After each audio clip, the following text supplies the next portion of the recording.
So, Lucy, I've been messing around with Python and AI stuff all week. And for everyone listening, today we're talking about Python for practical AI.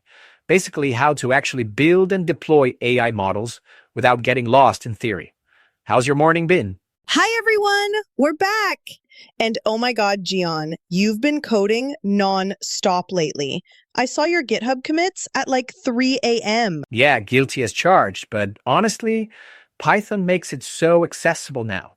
You don't need a PhD to build something that actually works. Right? That's what I love about it. Remember when we thought AI was just for like super genius computer scientists in labs? Exactly.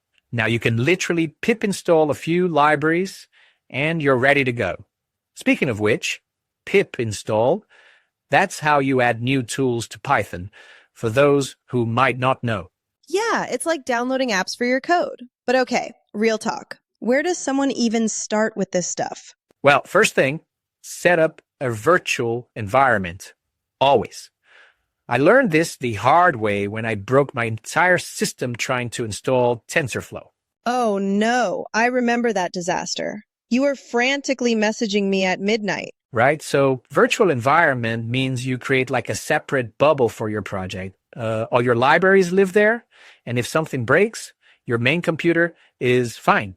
A bubble for your code. I like that. So it's basically quarantine for potentially messy experiments? That's actually a perfect way to put it. And once you have that set up, you need the core libraries. NumPy for math stuff, Pandas for data, Matplotlib for graphs. Okay, but those names though. NumPy sounds like a baby food brand. And Pandas? Really? I know Python developers have interesting naming choices, but these are the workhorses. Like Pandas lets you manipulate data as easily as working with Excel, but way more powerful. Oh, speaking of practical stuff, didn't you build that sentiment analysis thing last week? The one that reads tweets and figures out if people are happy or angry? Yeah, that's a perfect example, actually. Used NLTK, that's Natural Language Toolkit, and scikit-learn. Took maybe 50 lines of code total. 50 lines? That's it? Yeah, that's what I mean about Python being practical.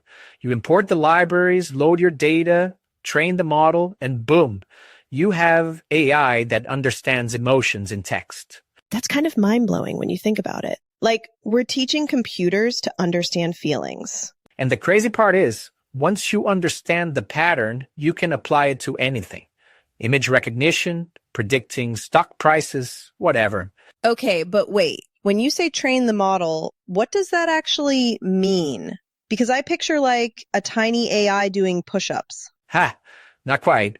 Training means you show the computer lots of examples. Like for sentiment analysis, you give it thousands of texts that are labeled happy or angry, and it learns the patterns.